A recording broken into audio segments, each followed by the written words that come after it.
Hello friends, welcome back to our channel. ಈ topic ಏನಂತ ಕೇಳ್ಬೋದು. ಒಬ್ಬರು ಕಮೆಂಟಲ್ಲಿ ಕೇಳಿದ್ರು ನಿಮ್ಮದು ವುಡನ್ ಸೆಟ್ಟು ಮತ್ತು ಛತ್ರಿ ಬಗ್ಗೆ ಹೇಳಿದ್ರು ಅಂತ. ಅದು ಹೇಳ್ತೀನಿ. ಈ ವಿಡಿಯೋ ಫಸ್ಟು ಫುಲ್ಲಾಗಿ ನೋಡಿ. ಯಾರಾದರೂ ಫಸ್ಟು ಹೊಸ್ದಾಗಿ ಬಂದಿದ್ರೆ ಸ್ವಲ್ಪ ಸಪೋರ್ಟ್ ಮಾಡಿ, ಚಾನಲ್ನ ಸಬ್ಸ್ಕ್ರೈಬ್ ಮಾಡಿ, ಲೈಕ್ ಮಾಡಿ, ಶೇರ್ ಮಾಡಿ. ನೋಡ್ಬೋದು ಲಾಫ್ಟ್ ಹೆಂಗೈತೆ ಅಂತ ನೋಡ್ಬೋದು. ನೀವು ಅಲ್ಲೇ ಲಾಫ್ಟಲ್ಲಿ ನೋಡಿರ್ಬೋದು. ಇವಾಗ ಸದ್ಯಕ್ಕೆ ಲಾಫ್ಟಿಂಗ್ ಐತೆ. ನೆಕ್ಸ್ಟು ಇನ್ನೊಂದು ಕಡೆ ರೆಂಟ್ ಇಸ್ಕೊಳೋಣ ಅಂತಿದ್ದೀವಿ. ಅಲ್ಲಿ ಹೋಗ್ಬಿಟ್ಟು ವುಡನ್ ಸೆಟ್ಟು ಎಲ್ಲ ಮಾಡಿರ್ತೀವಿ. ಅಲ್ಲಿ ವುಡನ್ ಸೆಟ್ಟು ಛತ್ರಿ ಎಲ್ಲ ಸೆಟ್ ಮಾಡ್ತೀವಿ. ನೀವೊಂದು 2 ವರ್ಷ ವೀಡಿಯೋ ಮುಂಚೆ ನೋಡಿದರೆ ನೋಡ್ಬೋದು. ರೋಲಿಂಗ್ ಛತ್ರಿ ಎಲ್ಲ ನಾವೇ ಮಾಡಿದ್ರಿ. ನಿಮ್ಗೇನಾದರೂ ಆ ಥರ ಛತ್ರಿ ಹೆಂಗೆ ಮಾಡಬೇಕಂತ ಬೇಕಾಗಿದ್ದರೆ ಕೆಳಗಡೆ ಕಮೆಂಟ್ ಮಾಡಿ, ಆ ಥರ ಮಾಡಾಕ್ತೀವಿ.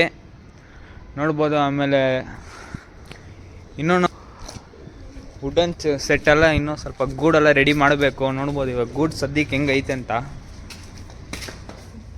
ನೋಡಿ. ಇವಾಗ ಗೂಡು ಹೆಂಗೈತೆ ಅಂತ ಎಲ್ಲ ಸೆಟ್ ಮಾಡಬೇಕು. ಗೂಡು ಇರೋದ್ರಲ್ಲಿ ಮ್ಯಾನೇಜ್ ಮಾಡಿದ್ದೀವಿ ಎಲ್ಲ. ಅದು ಮತ್ತು ರೆಂಟ್ ಇಸ್ಕೊಂಡು ಮತ್ತು ಗೂಡೆಲ್ಲ ರೆಡಿ ಮಾಡಬೇಕು. ಅದು ಮಾಡ್ತೀನಿ. ನೋಡ್ಬೋದು ಗೂಡು ಸಾಕಾಗಿಲ್ಲ ಅಂತ ಅಕ್ಕಿ ಎಲ್ಲ ಇದ್ರಲ್ಲಿ ಇಕ್ಕಿದ್ದೀವಿ. ಆಮೇಲೆ ಒಂದು ನೆಕ್ಸ್ಟ್ ವಿಡಿಯೋದಲ್ಲಿ ಒಂದು ಅಕ್ಕಿನೂ ಈ ಸತಿ ಟೂರ್ನಮೆಂಟ್ ಬಿಡೋಣ ಅಂದ್ಕೊಂಡಿದ್ರಿ.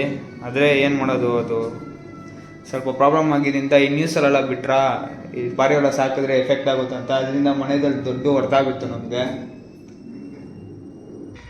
ಅದರಿಂದನೇ ಈ ಸತಿ ಟೂರ್ನಮೆಂಟ್ ಬಿತ್ತಿಲ್ಲ. ಮತ್ತು ಎಲ್ಲ ಇಟ್ಟು ನ್ಯೂಸ್ ಅವರೇ ನಮಗೆ ಸ್ವಲ್ಪ ಈ ಪಾರಿವಾಳ ಸಾಕಬಾರ್ದು, ಸಾಕಿದ್ರೆ ಇದಾಗುತ್ತೆ, ಜಂಗ್ಲಿಗೆ ಊಟ ಹಾಕ್ಬಾರ್ದು ಏನೇನೋ ಹೇಳ್ತಿದ್ರು. ಅದು ನಿಮಗೂ ಗೊತ್ತಾಗುತ್ತೆ ಅದು ಪ್ರಾಬ್ಲಮ್ ಏನಂತ. ಅದರಿಂದನೇ ಸ್ವಲ್ಪ ಮನೆಯಲ್ಲೆಲ್ಲ ನ್ಯೂಸ್ ನೋಡಿಬಿಟ್ಟು ಸಾಕಬೇಡ ಅಕ್ಕಿ ಎಲ್ಲ ಹೇಳ್ತವ್ರೆ. ಅದಕ್ಕೆ ನಾವು ರೆಂಟು ಸಪ್ರೇಟಾಗಿ ಒಂದು ಮನೆ ನೋಡಿದ್ದೀವಿ. ಅದು ಇನ್ನೂ ಒಂದು 2-3 ತಿಂಗಳಲ್ಲಿ ಹೋಗ್ತೀವಿ ಪಕ್ಕ. ಸಪೋರ್ಟ್ ಮಾಡಿ ನಮಗೂ ಸ್ವಲ್ಪ. ನಾವು ಇನ್ಮೇಲೆ ವ್ಲಾಗೆಲ್ಲ ಸ್ಟಾರ್ಟ್ ಮಾಡೋಣ ಅಂತಿದ್ದೀನಿ. ಅದು ನೆಕ್ಸ್ಟ್ ವೀಡಿಯೋದಲ್ಲಿ ಹೇಳ್ತೀನಿ. ಅಷ್ಟೇ ಫ್ರೆಂಡ್ಸ್, ಈ ವಿಡಿಯೋ ನೆಕ್ಸ್ಟ್ ವಿಡಿಯೋದಲ್ಲಿ ಸಿಗೋಣ.